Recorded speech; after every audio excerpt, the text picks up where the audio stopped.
That's James's pizza. And those are little enoki mushrooms there. And he's having a sandwich as well.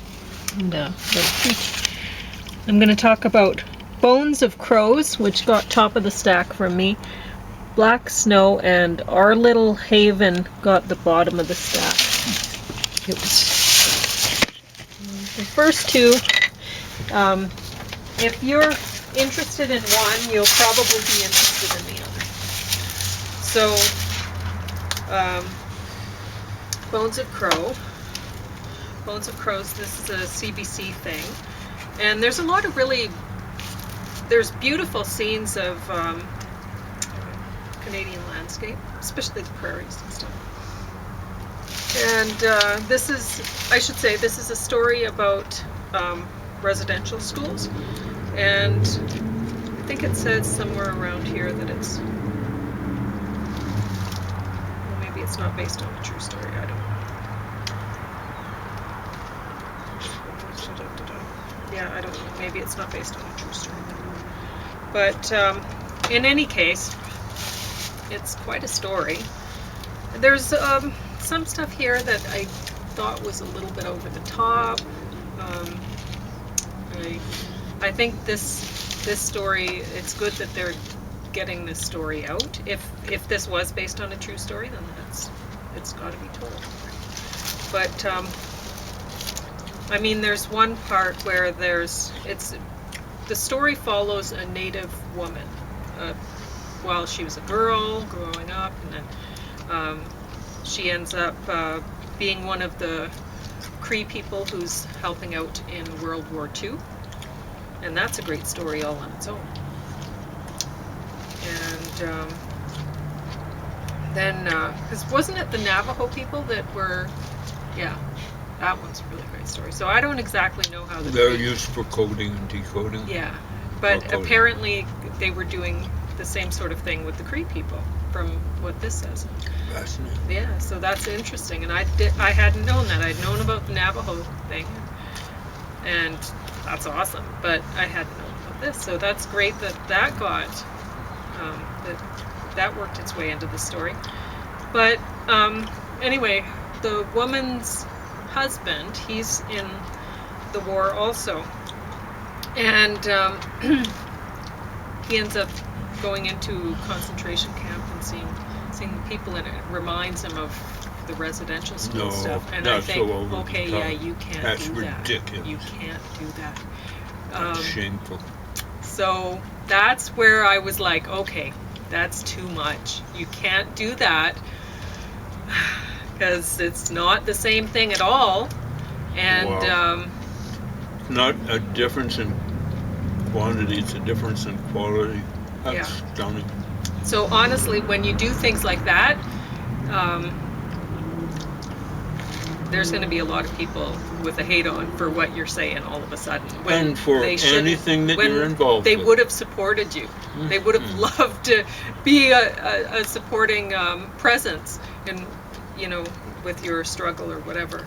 And all of a sudden, you've just pushed them away with that. That was no good. And honestly, I'm watching this. I was wondering if maybe the creators of this show, I don't know if the CBC would do this, but maybe so. If they're actually trying to get people against the natives talking about this sort of thing, because it would be very effective. Yeah, because that was too much, and there were other points where I was like, okay, this is a little bit too much, like showing the heads of the church, in the residential school, or the people, the priests and stuff, eating really well, and the children are starving, and they're talking about, like one point, one priest was talking about how little they're feeding the natives and children, and how it's they're starving them on purpose or something like that, and then they're talking about, oh, but we're giving them vitamins. Oh, well, why are you giving them vitamins if you're starving them on purpose? Like, it doesn't make any sense, right? So there's stuff like that I'm listening to, and I'm like, oh, okay, you're getting people to try to hate the native people who are talking about this stuff. No, the native people have to talk about this stuff, but make sure that Be you're not responsible. that you're not embellishing things, Right, because this isn't embellishing, it's lying. yeah. Okay. So in any So, case, can I speak in this context? I know someone who taught in several residence schools. He didn't know what I was getting at. I just asked him, so,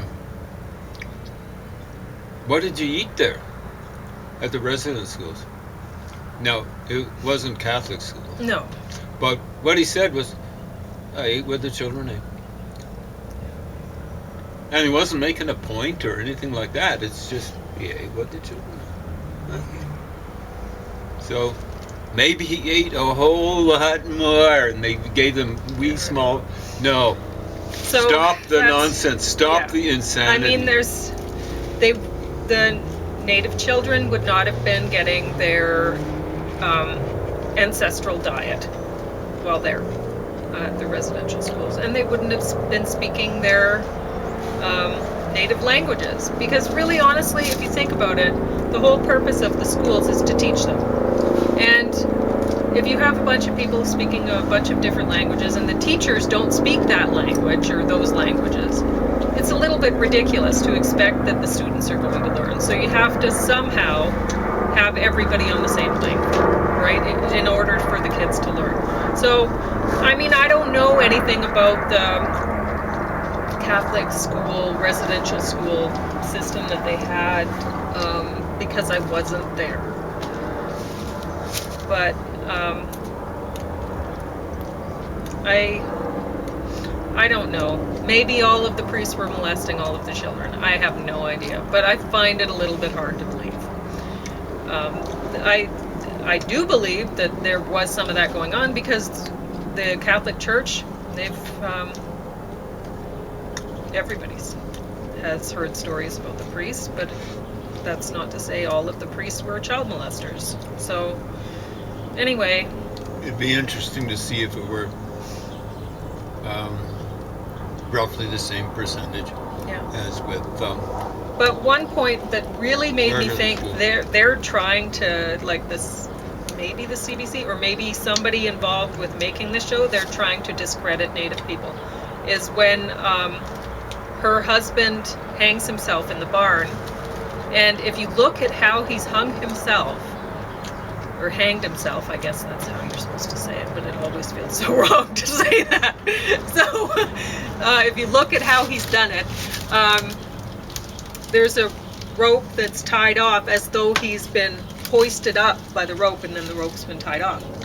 Well, if somebody saw that, if they came upon the crime, like maybe I watch a lot of mystery shows, and so maybe the people who made this really didn't think it through. But if you come across somebody who's obviously they're hanging up there and the rope is tied up over here so that he's hanging up there, you know he didn't hang himself, right? So anybody who sees that scene is going to go, did she hang her husband? And just pretend like that, because from the scene he didn't hang himself. There was nothing like he didn't have something there that he jumped off of. There was nothing like that. It was tied, the rope was tied off. So, but maybe that was an accident.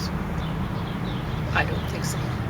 I think that whoever was involved with making this was trying to discredit Native people talking about the residential schools. But having said that, I think that they did a good job making this, and the acting was good, and information about the residential schools should be out. So, yes, this was over the top, to the point where it was offensive and racist and whatever, but I still give it topical stuff. In this context, I want to make a point. Okay. The indigenous population in Canada has been going up since 1920, it's over 100 years. And so this concentration camp survivors, this is 25 years after the population started going up. Why was the population going down? Well, it's because of diseases, okay? Things like TB. Come on. The to call what happened in Canada a genocide is absolutely shameful. It's what sociologists do. They have two definitions for genocide. One where people are killed, one when a culture is so-called killed. You can always revive a culture. You can always revive a language. The Jews have done it with their language quite successfully. So it's like irresponsible use of words. It's just melodramatic and it's irresponsible. So the United States, there would have been the occasional person maybe who passed on blankets with smallpox on them. There was apparently talk on the part of one person, maybe with a fairly extensive practice, I don't know. But it would have happened anyway. Like someone gives you, before they develop the vaccine, someone gives you a blanket with COVID on it, you're going to catch COVID anyway. Yeah. Well, Just hurrying it up. So, like the indigenous people in Canada, in the United States, a certain percentage would be slated to survive for whatever reason. But that wasn't, smallpox wasn't a capitalist. It was before capitalism in the first place. But it wasn't some sort of capitalist conspiracy. So wake up and smell the coffee. Stop the insanity. I hate to have to adopt something from Susan Talley. yeah, and well, in the show at the end, the one, I don't know what he is at that point, not a priest, something higher up or whatever. He's saying to one woman, can't you find something, some good that we did for you, kind of thing, to a Native woman, right? He's saying that. And he thinks he's talking to a different woman. He is. But anyway. I also want to say in this connection, this story, her daughter became a lawyer, and her son was in some sort of London School of Arts or something like that. Anyway, so her children were very successful. And if you think about it, anybody watching the show would think about it and go, okay, well, at least in Canada, they would say, well, her kids had the benefit of free university and benefited from her having known English so that she could teach them, and had teaching music and whatever, because she played the piano, she'd learned that. So anybody watching that thinks that too. There's a lot of people like, I know I was working mostly at Kentucky Fried Chicken to save up money to go to college. So when I was a teenager, that's where I worked. One of the places that I worked at, and I was saving money to go to college. And then, my student loan was pathetic. And we've talked about that before, how they don't give you enough to actually go to university or college with the student loan. So anyway, or at least they didn't for us. So, but I'd saved up money to go to college. And then I didn't end up going, I had to work a long time to save up money to go to university. So I was in my 30s already when I was going to get a university degree. Well, there's a lot of people that they're like that. You know, they haven't had the benefit of free education, and had they had the benefit of, especially passive Canadians, especially analytical passive Canadians, but passive Canadians in general, work hard and value education. But the system actually blocks passive Canadians from getting the same education that aggressive Canadians get. If there's all sorts of benefits that aggressive people get that passive people don't, and it's just plain and simple.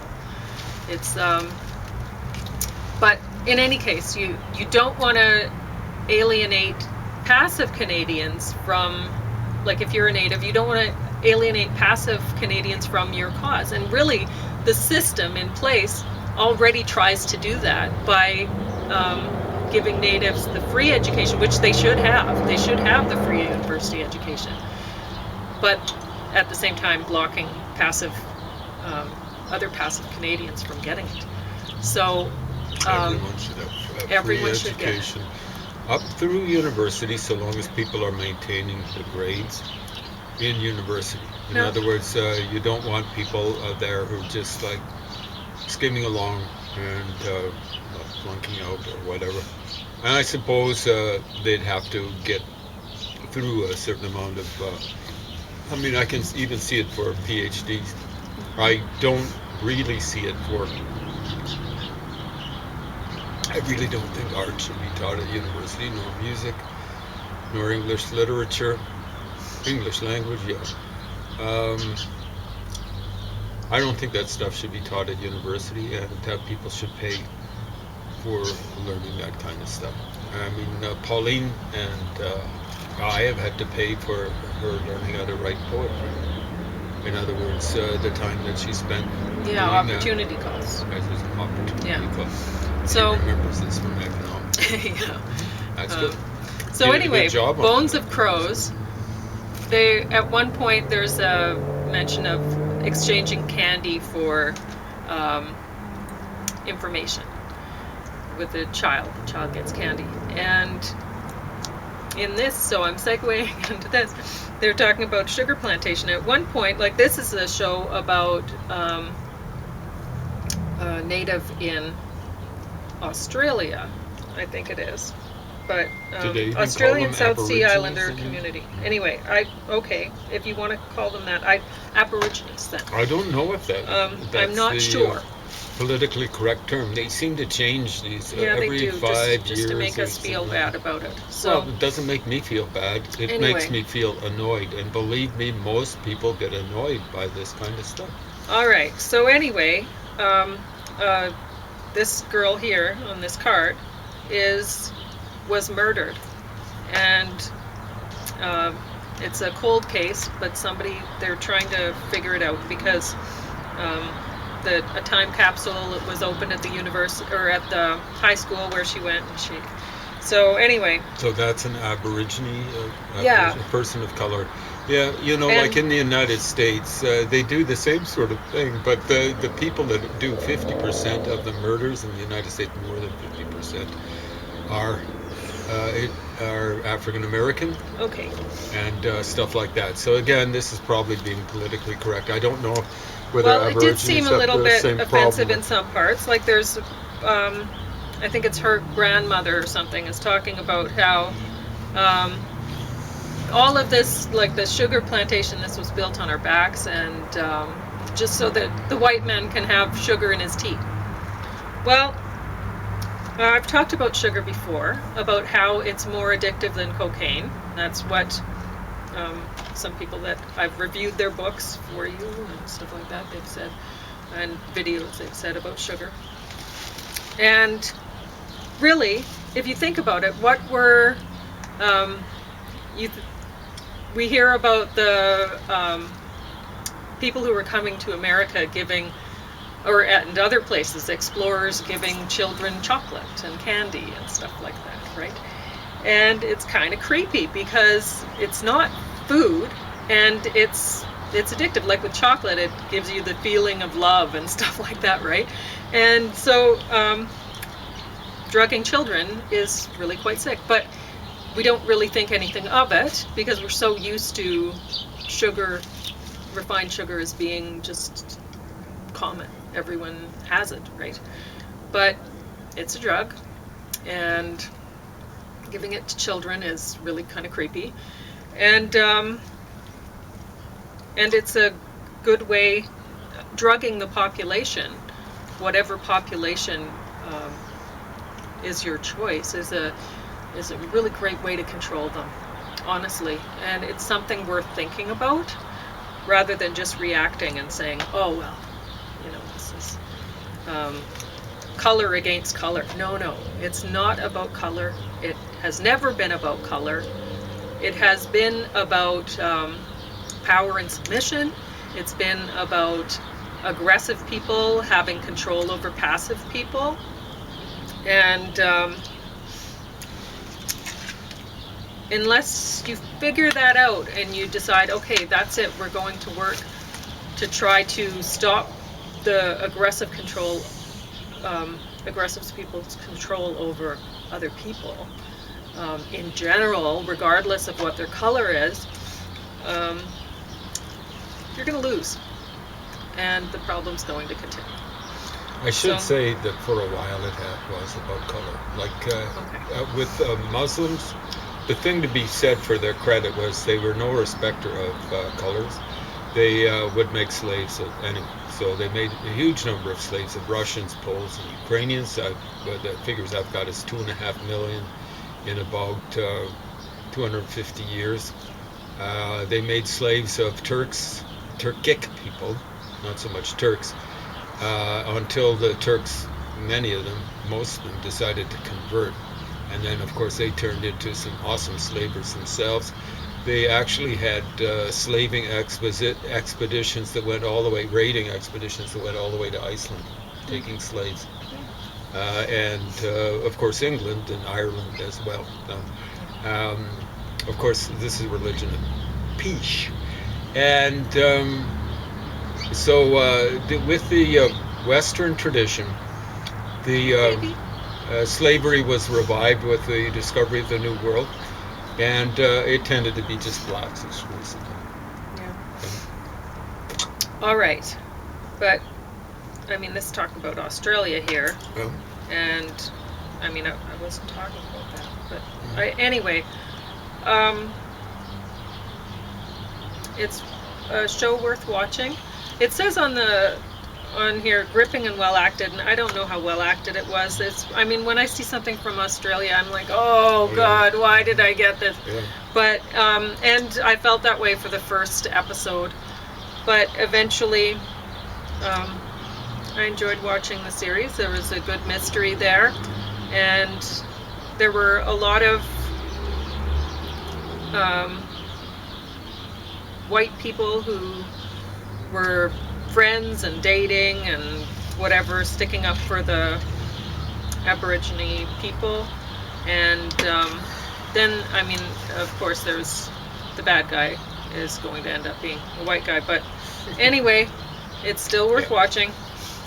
Our little haven. The vast majority of African American people in the United States get killed by fellow African Americans. Huge, vast minority. I think it's 90%. Whereas white, non-African Americans kill each other at 80% rate. Again, it's high, but the difference would be all the white folks and Oriental folks that are getting killed by black people. All right, so our little haven. This was so terrible, and it was long too. I think it was about 113 minutes. So long. And it was like watching, what do you call it when they're like an audition tape? It was like watching an audition tape. It was so terrible. And I really didn't get the point of it. You did see, it was like watching an audition tape with some beautiful scenery in the background of parks and whatever. But still, not worth watching. The camera angles and stuff, everything seemed really amateurish, and I don't know why they made this movie. I don't know why anybody agreed to be in this nice movie. And green. Yeah, I know. The park scenes were greenery nice looking, but was this France? Or France? No, sorry. It's anyway. Yeah, it's. Where did you say it comes? There was London, I think. Okay. I don't know. Well, it's pretty green. The worst actor I think was about. I think it was I think it was an hour and 19 minutes into the movie. Wow, that's. And he was so bad, it was unbelievable. He was a young guy, whatever. People got to learn somewhere, but English movies, British movies, whatever. I'd rather watch TV nowadays than movies generally, but British movies nowadays are just make Hollywood look professional by comparison. you think so, eh? Oh, I can't stand that. Oh. It used to be the other way around. Hmm.